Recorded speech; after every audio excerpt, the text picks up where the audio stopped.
Look at that, it's beautiful. Hey everybody, Luxinda Swirl here. New day, new project. We are back with my brand new HTVRont AutoPress. Today, Wednesday, July 6th, is the big day. This is their big release, and I wanted to show you a couple things and how I make them using this fabulous new machine. It is plugged in. It's letting me know it's plugged in. That's the flashing light here. I wanted to start off by doing a project using one of their heat transfer vinyls, keeping it all in the family here. So I found this gorgeous HTVRont heat transfer vinyl. It is a sparkly holographic rainbow. I mean, you know me and rainbows, so that's just stunning. I love that. They give you all sorts of instructions on the box for heat settings and time to press and all of that. I've already cut it out on my Cricut and weeded it. I will insert a clip here of me weeding. It was pretty simple. And I have this blue t-shirt. I looked through the Walmart cheapo t-shirt section and I grabbed this one. This is 100% cotton. I've washed this and dried it to take out any fabric sizing that might have been in it. And now I'm going to use the heat press here to give it a quickie iron. I'll turn this on. I need this to be at 305. So I click the thermometer and now I'm using the up arrows to change the temperature to 305 Fahrenheit. 305, there we go. And then I press this again to set it and it's gonna start heating up. It's not there yet, so this is gonna stay red for now. And then I want to press it to 15 seconds. So I'm gonna press the little clock icon button and lower this down to 15 seconds. Whoop, too far. Okay, and then press it again to set that. So that's what we're shooting for. Obviously, I don't need to press it 15 seconds to just iron it a little, but we can use the on-off button to stop it before it gets to 15 seconds. I'll show you that. So we'll wait for this to warm up to 305 degrees. It has reached the temperature I set it for, 305 degrees Fahrenheit. I'm gonna shut it all the way. It does have a click, so you make sure you push it in so that you feel a little resistance, and then it clicks into place and you're ready to go. We're gonna hit the start button. It automatically lowers, it starts pressing. I'm gonna wait until it says 10 here and then I'm gonna stop it. Okay. So now we've pressed it. It's nice and flat. Now, here's my design. Isn't that beautiful? Isn't that gorgeous? Let's see, how do I want this? About 3 finger widths down from the collar. That's approximate. There are all sorts of tools to help you place your graphic in the right spot. I'm just eyeballing it for now. Put a little heat tape down. Probably don't even need this. It's not trying to curl on me or anything, but I'm gonna do it anyway, because again, I'm a newbie. Put some parchment over that. And finally, a layer of Teflon, also from HTVRont. That will help spread the heat out. We're just gonna push this in, feel it click, and let her rip.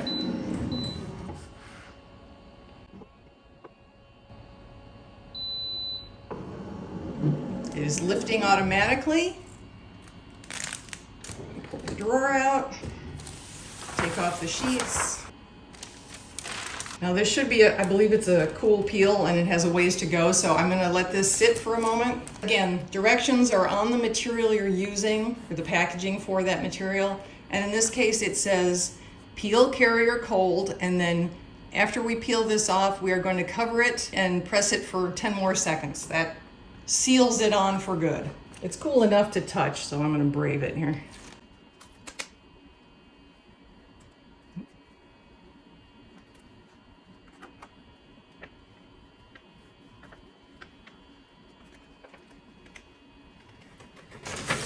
Look at that, it's beautiful. Teflon back on. This time it said do the final press for 10 seconds, so I will stop it before it gets to 15. Okay.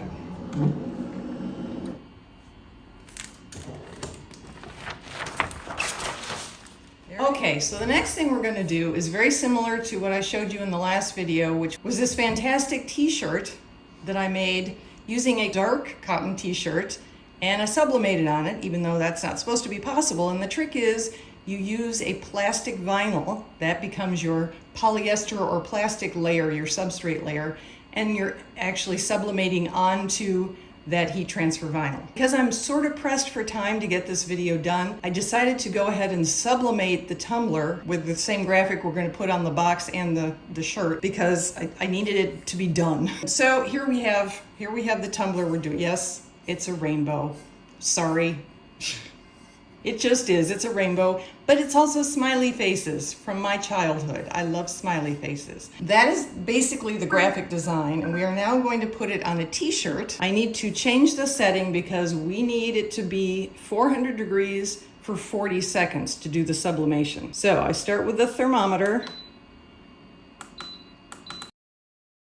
Okay, 400, set that, and then the clock, and I want it to be 40 seconds. Okay, set that. Well, that's going to start warming up to 400 degrees. And in the meantime, I'm going to show you what's going on. So I have another black cotton t-shirt. This is the Gildan brand that many crafters use. I got this in the craft section at my local Walmart. It's about $4, $5. This is the graphic I'm going to use that basically matches the tumbler. It's not exact. Again, I was in a big hurry when I was trying to put this whole project together. So I printed this out using my Sheercolor Epson F170 sublimation printer. I used Epson ink, sublimation ink, and I printed it on A-sub sublimation paper, just so you know. And in order to get it on a dark 100% cotton shirt, the first layer we're going to put on is the HTV, the plastic. So this is a gorgeous holographic HTV from 143vinyl.com. It is, I believe, Caesar product, and this is their Opal series. The one I did for the Anthony Crammen tumbler was, I believe that's called Tropical, because I wanted something that went with the orange theme of his costume. So we're going to start with this, we're going to tack this on the shirt, and then we're going to sublimate this onto this. And if you haven't seen the Mr. Crafty Pants video where he did virtually the same thing, I will link to his video below. Okay, so this is ready to go. I'm going to start by pressing my shirt like I did with the last one. This is like the second or third time I've done this, so if you see me doing something drastically wrong, all you people who do this for, either a living or for a hobby, let me know, but please be kind. Keep in mind, I'm learning still. We have our HTV. I'm going to put it 3 widths down. So right about, I have big fingers, so right about there. Center it as best I can. Again, I'm eyeballing, I'm not measuring, but I think that's okay. We are just doing this for 4 seconds to tack it down. So again, I'm going to watch the time and stop it. This should be tacked down. So now when we sublimate onto it, we're going to do it for the full 40 seconds, and that will also finish pressing the HTV onto the shirt. Okay, so again, this is the graphic. And I am eyeballing as best I can.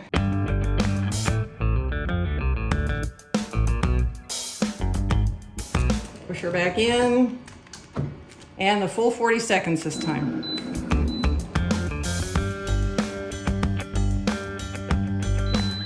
All right, it automatically lifts. And we'll pull this out. Take off the protective stuff. So there's our paper after sublimation. There it is. There's our holographic smiley face rainbow t-shirt. Look at that. I can do a little montage-y thing at the end if you really want to watch it, so you can see this on a body. But that is so cool. Thank you, Mr. Crafty Pants, for the idea. He rocks, by the way. If you don't watch him, you should. So here is a 20-ounce Skinny Straight tumbler box, which is the matching box for this 20-ounce Skinny Straight tumbler. What we're going to do, I've already opened the bottom up, and we are very carefully going to deconstruct it by separating the corner where it is glued down. And this is a little tricky. Take your time. Don't want to rip everything. Some of these come apart more easily than others.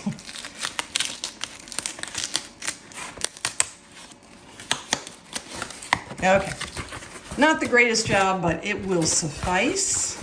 So once you have your box deconstructed, the next part is figuring out how you are going to sublimate on this box. I have seen one video where the video creator tried sublimating directly onto a cardboard tumbler box and it burned. The way I did it, I grabbed my package of Scotch thermal laminating pouches. I separated one pouch into the two sheets, very easy to pull apart.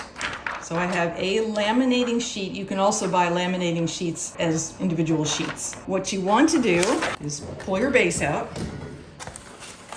put your box down, and then you want the lamination, the matte side, against the box so it sticks, and you want the shiny outer side face up like that. Fits all the way along the box top to bottom. I'm going to tack it down just so it doesn't move around too much. Parchment. And again, we are just sticking the lamination sheet down. So I'm not going to do a 40 seconds yet. That's for the sublimation part. I'm just going to do 5 seconds with this. Push our tray in, make sure it clicks, hit go.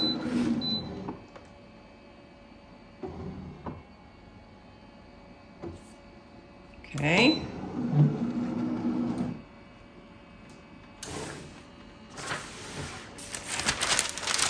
But basically you have now tacked a sheet of plastic, nice shiny plastic, onto your cardboard box. So it is ready now to be sublimated onto. We have our graphic that matches our tumbler. This is the top of the box. Fit this basically in the middle and try and make it straight. And again, heat tape is our friend. Parchment paper, Teflon. Now, because this is sublimation, we're doing the full 40 seconds. And where do I get the 40 seconds? I get the 40 seconds from the A-Sub sublimation paper box. So here we go.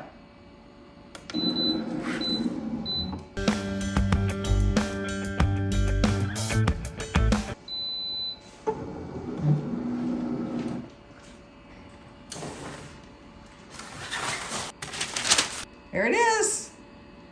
Look at that.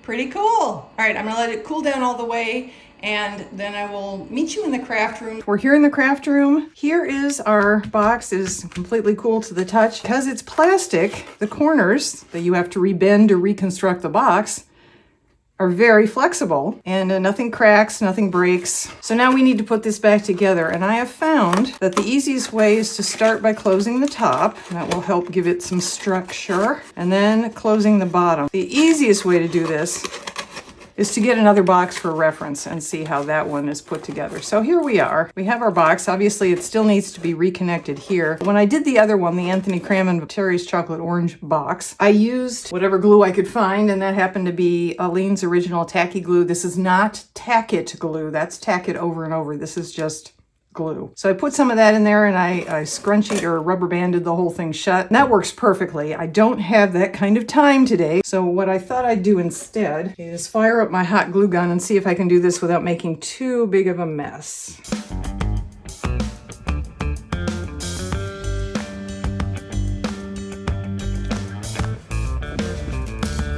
And then just hold it until that sets. Okay.